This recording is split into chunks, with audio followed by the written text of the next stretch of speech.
ఈరోజు నరేంద్ర మోదీ గారు ఈ పర్యటన ద్వారా తెలంగాణ ప్రజలకు మేలు చేసేటువంటి కార్యక్రమం చేసేటువంటి ప్రయత్నం చేస్తారని చెప్పిన ఒక భావన కూడా ఈ సందర్భంగా నేను వ్యక్తం చేస్తూ ఈరోజు 48 గంటల్లో కాళేశ్వరం పైన విచారణ జరుపుతూ మాకు సిబిఐకి ఇవ్వండి అని చెప్పి నాన్నడు కిషన్ రెడ్డి గారు కేంద్ర మంత్రులు అన్నటువంటి సందర్భాన్ని గుర్తు చేస్తూ ఉన్నాం. 10 నెలలైంది కాళేశ్వరం పైన సిబిఐ విచారణ జరపాలని, ఇప్పటివరకు విచారణ జరపలేదు. అదేవిధంగా కరెంటు కొనుగోళ్లు, పవర్ ప్లాంట్లపైన కూడా సిబిఐ విచారణ జరపాలని చెప్పని తెలంగాణ రాష్ట్ర ప్రభుత్వం ద్వారా వచ్చినటువంటివి ఇప్పటి వరకు కూడా అమలుకు నోచుకోని సందర్భంలో, సిబిఐ విచారణ కూడా చేయని సందర్భంలో నరేంద్ర మోదీ గారి పర్యటన వల్ల వీటన్నిటి కూడా సానుకూలమైన వాతావరణంతో తెలంగాణ పర్యటనలో వారు వరాలు కురిపిస్తారని చెప్పిన ఒక భావన సందర్భంగా వ్యక్తం చేస్తూ ఈరోజు అనేక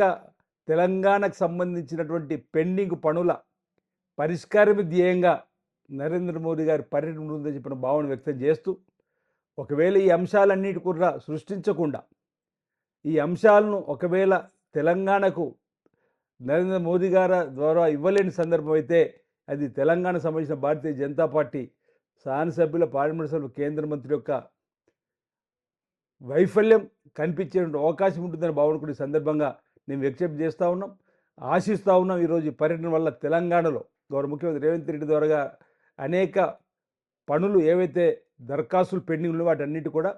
పరిష్కార మార్గం దొరుకుతుందని చెప్పి ఒక ఆశాభావాన్ని సందర్భంగా వ్యక్తం చేస్తూ ఉన్నాను.